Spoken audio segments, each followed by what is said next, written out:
जब रशिया का कोलैप्स नहीं हुआ था, उस वक्त तक सारे जितने यहाँ कमरेड ये तरक्की पसंद वगैरह आए हुए ना, वो सारे उसको यानी रूस को काबा और चाइना को मक्का समझते थे। तो चलो मेरा मेरा अपना ज़ाती ख्याल है कि रूस चूँकि इतनी टेक्नोलॉजी सरमाएदार के पास आई है, उन्होंने उसको कोलैप्स हो गया, उसकी वजह से वो बर्दाश्त नहीं कर सका सारी चीज़ें। चाइना ने बनस्बत उसके उनका मुकाबला किया है टेक्नोलॉजी में, हर चीज़ में उन जैसा सिस्टम बनाया, लेकिन उन्होंने अपने जो उनकी आवाम थी उनको प्रोटेक्ट किए। तो आप कह रहे हैं भाई चाइना भी है तो सरमायादार, ठीक है, उनका सिस्टम सरमायादारी है, लेकिन उनके लोगों से भी पूछना चाहिए कि क्या वो उस सिस्टम में ठीक खुश है। अगर वो लोग खुश हैं तो उनका निज़ाम ठीक है। अगर उनकी पब्लिक कह रही है भाई हम गुलाम हैं या ये, फिर आप उसको क्रिटिसाइज़ करें। सही है। तो आपके सवाल में 3 सवाल हैं। पहला सवाल यह है कि रूस को काबा और चीन को मक्का समझते थे। तो ये अकीदत वाला रवैया दोनों की तरफ उस वक्त भी गलत था, और किसी भी नज़रिए और किसी के नज़रिए के बुनियाद पर कायम रियासत की तरफ तकलीद वाला रवैया बुनियादी तौर पर गलत है हमारी नज़र में। ये साइंसी अप्रोच के ख़िलाफ़ बात है। दूसरी बात कि रूस टूटा क्योंकि तरक्की हो गई और वो पीछे रह गया, मईशत की वजह से टूट गया। तो ये वजाहत है कि अमेरिका का एक मैगज़ीन निकलता है, उसका नाम है रीडर्स डाइजेस्ट। रीडर्स डाइजेस्ट हर 10 साल के बाद एक शुमारा निकालते हैं, जिसमें उन 10 साल के अंदर जो अहम आर्टिकल छपे वो भी होते, इतना मोटा होता है, कोई 2500 के करीब पेज होते हैं उसमें। उन्होंने 91 में दिसंबर में जो शुमारा शाये किया वो मेरी नज़र से गुजरा। उसमें उन्होंने कंपेरेटिव स्टडी दी थी सोवियत यूनियन और अमेरिका के डेवलपमेंट की, और उन्होंने कहा कि क्योंकि सोवियत यूनियन के आदाद शुमार पर भरोसा नहीं करते, इस वजह से उन्होंने CIA फैक्ट बुक से लेकर वो कॉलम तीसरा बनाया था। तो सेकंड वर्ल्ड वार के बाद उन्होंने शुरू किया, और 1985 तक सोवियत यूनियन अमेरिका से इकोनॉमिक ग्रोथ रेट में आगे था। अगर अमेरिका का ग्रोथ रेट 7% था तो उनका 9% था। उससे पिछले सालों में जाएं तो अमेरिका का एक वक्त में ग्रोथ रेट 11% था तो उनका 15% था। 85 में उनका इकोनॉमिक ग्रोथ 2% अमेरिका से ज़्यादा था, लेकिन बाद में इकोनॉमिक स्टैग्नेशन हो गया। गोरबाचोव इक़्तिदार में कब आता है? 85 में। मानी वो मनसूबाबंदी करके आए हैं कि अपने अवाम को इस निज़ाम से बेताल्लुक़ करने के लिए ज़रूरी है कि माशी स्टैग्नेशन पैदा करें। तो लोग इस निज़ाम से ही नफरत करने लगे, तब इसको तोड़ सकोगे। और वो जो 2% था 85 में, वो 88, 90 तक पहुँचते पहुँचते माइनस में चला गया। और ये बात ठीक थी कि एक वक्त ऐसा आया कि स्टोर में आप माल लेने जाएं बच्चों के लिए, किस स्कूल जाएंगे, डबल रोटी खरीदने के लिए लाइन लंबी, अभी आधी लाइन बमुश्किल पूरी हो तो स्टोर वाले दरवाज़ा बंद कर दे, डबल रोटी ख़त्म। ये मनसूबाबंदी से गोरबाचोव एंड कंपनी ने सोवियत यूनियन को ख़त्म करने के लिए किया। दूसरी बात ये हो गई।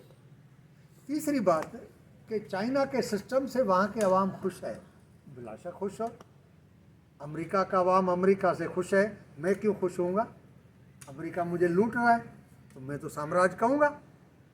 चीन अगर मुझे लूट के पाकिस्तान जैसे गरीब मुल्क से 7% शरह सूद से कर्ज वसूल करेगा तो मैं तो गालियाँ दूंगा, मैं तो लड़ूंगा। जब अमेरिका IMF के मार्फत 3% शरह सूद पर कर्जा देता था, हम तब भी लड़ते थे, तो उसके 7% पर खामोशी से कैसे बैठेंगे? चीनी अवाम बिलाशा खुश हो, वो जाने, उनका मुल्क जाने। लेकिन मेरे मुल्क को लूटेंगे। पाकिस्तान की पूरी चमड़े की सनत चीन ने तबाह कर दी। पाकिस्तान की पूरी शीशे की सनत चीन ने तबाह कर दी, अब टेक्सटाइल के पीछे लगे हुए हैं। पाकिस्तान को GSP प्लस यूरोप ने दिया हुआ है, जिसके नतीजे में टेक्सटाइल मिलें और गारमेंट्स फैक्ट्रीज चल रही हैं। यूरोप के फौजियों की वर्दियां भी कराची में बन के हमने देखी हैं।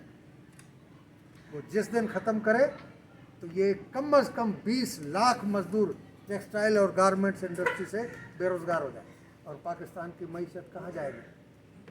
और चीन क्या कर रहा है? हर वो चीज़ जो हमारे पास है वो ले आता है।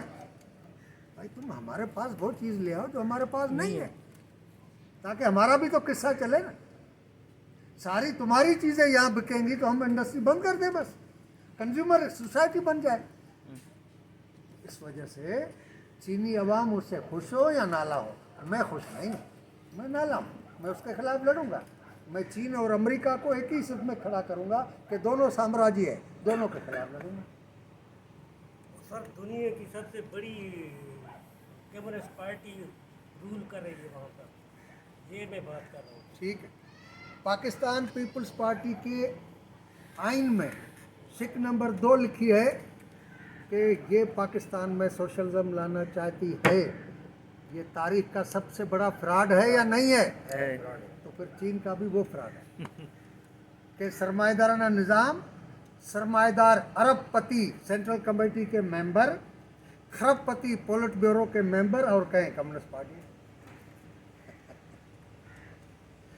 इस धोखे को समझे ना। सिप्ते हसन हिंदुस्तान के अमीर घराने से बेटा था। इसका बाप रजवाड़े का राजा था।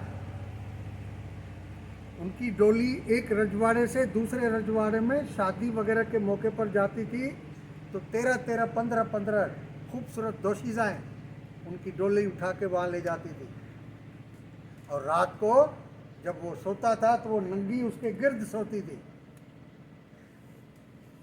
और उन्होंने जब ये नज़रिया समझा तो लानत मारी उसे रजवाड़े को। 12 रुपए की तनख्वाह में नया ज़माना रिसाले में पार्टी का होल टाइमर के तौर पर दिल्ली में बम्बई में काम किया। और शौकत कामरेड कैफ़े आज़मी की बीवी लिखती है कि जब उनको कहा सजाद ज़हीर ने, कैफ़े आज़मी ने सजाद ज़हीर की बीवी उनसे कहती है कि भाई इन्होंने तो आपको कहा है कि आपके कपड़े धोने का इतना बिल आएगा महीने का, खाने का इतना आएगा, रहने का इतना आएगा, तो ये 6 रुपये तो उसमें चले गए, मानी 6 रुपये में तुम नौकरी करोगे? तो उन्होंने कहा 6 रुपये में नौकरी नहीं कर रहा, मैं पार्टी का होल टाइमर बन रहा हूँ। वो कौन था? रजवाड़े के राजा की औलाद। तो उन्होंने सेक्रीफाइस किया। चीन सेक्रीफाइस कर रहा है।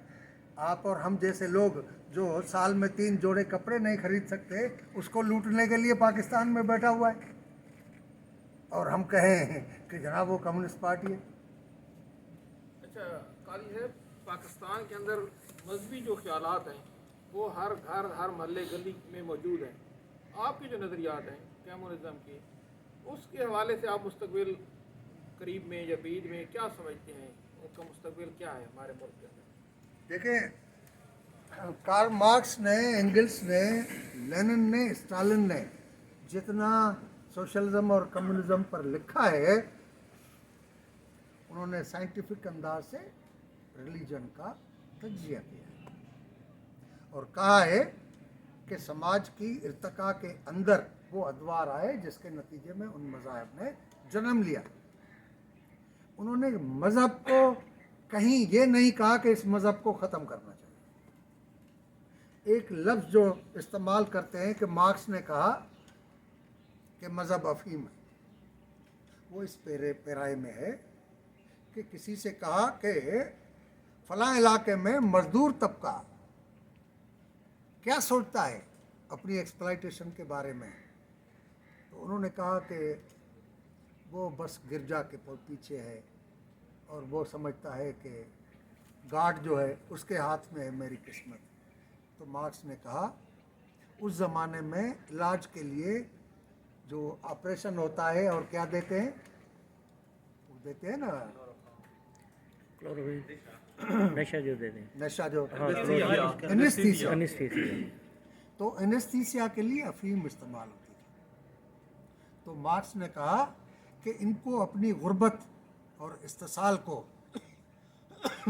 से तवज्जो हटाने के लिए मज़हब को अफीम की तरह इसे पिलाया जाता है। अब इसमें उन्होंने मज़हब को रद्द नहीं किया। जो आपका सवाल है, पाकिस्तान में हम लेफ्ट के लोगों ने और हमारे कुछ कम्युनिस्टों ने जो नीम हकीम थे, उन्होंने लोगों के सवाल का जवाब जब न हो, आपका इल्म कम पड़ जाए, तो आपने मज़हब को बुरा भला कहना शुरू कर दिया। और सरमाएदार दुनिया और जागीरदार तनख्वाह देकर मुल्लाओं से हमारे खिलाफ प्रोपेगेंडा कराए कि ये मज़हब के मुखालिफ हैं, और हमारे दोस्त खुद जब ये कहें तो दुनिया को गवाही मिल रही थी। नहीं काजी साहब, मेरा सवाल मैं आ रहा हूँ आपके सवाल पर। ये हमें समझना चाहिए कि मज़हब हमारे लिए कोई रुकावट नहीं है। मैं अभी लंडी कोतल में था। मैं लंडी कोतल से 8 तारीख सुबह को जब निकल रहा था, तो एक दोस्त के पास बैठे हुए थे। उनकी कबीले की, शनबारी कबीले का एक सब ट्राइब है, कोकी खेल, उनके ऑफिस में बैठे थे, क्योंकि वो हमारा डिस्ट्रिक्ट ऑर्गेनाइजिंग सेक्रेटरी है। लोग आ रहे थे तो उनसे मेरा तारुफ करा रहा था। तो एक बुजुर्ग आया, उनसे मेरा जब तारुफ कराया कि ये हैदराबाद से मेरे मेहमान है, कम्युनिस्ट पार्टी के मच्छर है। तो उन्होंने कहा कम्युनिस्ट, ये तो अल्लाह को, आप तो अल्लाह को नहीं मानते हो। तो मैंने कहा कि देखें, अल्लाह बहुत बड़ा है, मैं उसे मानूं न मानूं, उस पर कोई असर हो सकता है? जब ये कहते कि पूरी कायनात का मालिक है और मैं न मानूं तो कायनात उनसे छिन जाएगी। मैंने कहा ये बात नहीं करनी चाहिए। हम ये कहते हैं कि इंसान की गुर्बत मुफलिसी की वजूहात अल्लाह की तरफ से नहीं है। ये लोग हैं जिन्होंने ये कब्ज़ा किया हुआ है और उन्होंने लोगों को भूखा मार रहे हैं। तो समाजी निज़ाम की खराबियाँ इंसानों ने पैदा की हैं, इंसानों ने ही उसे तब्दील करना है, ठीक करना है। तो कहने ये तो ठीक बात है आपकी। बस लोग ये ऐसे कहते हैं, इस्लाम भी यही कहता है। तो आप ये कार्ल मार्क्स और ये लेनिन और सुर्ख झंडा ये क्यों लेकर घूमते हो?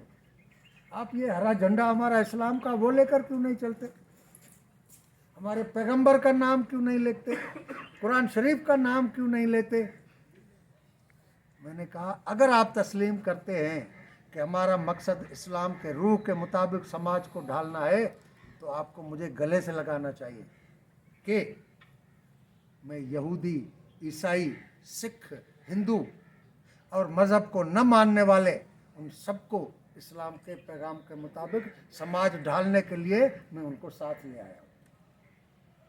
अगर मैं कहूँ कि ये कुरान के मुताबिक है तो हिंदू तो मेरे साथ नहीं आएगा। अगर ये मैं कहूँ कि ये पैगंबर मोहम्मद सल्लल्लाहु अलैहि वसल्लम के हिदायत के मुताबिक है तो यहूदी तो नहीं आएगा। खामोश हो गया। मैंने कहा आप मुझे ये बताओ कि हम कहते हैं कि ये दौलत जो है लोगों के हाथ में ना हो, ये सब समाज की मिल्कियत हो, और समाज को तालीम, इलाज, रोज़गार, हर शादीशुदा जोड़े को घर वो समाज मुहैया करे। इसके बारे में आपकी राय क्या है? कहने लगे यही अल्लाह का हुक्म है। तो मैंने कहा फिर गले लगाओ ना। उठे, हम दोनों गले लगाए, तस्वीर बनाई। तो समाज में बात करने का तरीका क्या होना चाहिए? मज़हब है, अच्छी बात है, कोई अल्लाह को मानता है, इबादत करे, 1000 बार करे। यहाँ पर मस्जिद के दरवाजे पर हम खड़े हों और जो निकले उनसे कहूँ कि भाई मैं नमाज़ पढ़ने नहीं आया, मैं खड़ा हूँ, कहेंगे यार तुम क्यों नहीं नमाज़ पढ़ने आए? ये तो बहुत बुरी बात है। तो मैंने कहा वो तो अलग बात है, लेकिन मस्जिद से निकलते ये देखो नाली, ये पूरा कचरा घरों का वो इसमें आया है। आप पाक नमाज अदा करने जा रहे हो, आपके कपड़े ख़राब हो रहे हैं, आओ इस पर कुछ जिद्दोजहद करें, या मस्जिद में दुआ मांगे कि अल्लाह ताला इस नाली को ठीक करो। बहुत खुश हुआ। तो कहने की और करने का तरीका आदमी को आना चाहिए। मज़हब के साथ टकराव में नहीं आना चाहिए। मज़हब अगर कोई कहता है कि मज़हब को ख़त्म होना चाहिए, तो मज़हब जंग के ज़रिए ख़त्म नहीं होगा। इंसान की तमाम बुनियादी ज़रूरतें जब पूरी हो जाएंगी, अल्लाह को क्या मांगता है कि मेरे मौला मुझे सेहतमंद बना, मेरे मौला मुझे रोज़गार दे, मेरे मौला मेरे बच्चों की कफालत कर, मुझे मेरे मौला अच्छा घर दे, यही कहता है ना। समाज ये सब कुछ उनको देगा, तो अब अल्लाह को माने न माने उनका मसला है, वो हम क्यों उसमें मुदाखलत काजी करें। साहब अगर इंसान के अंदर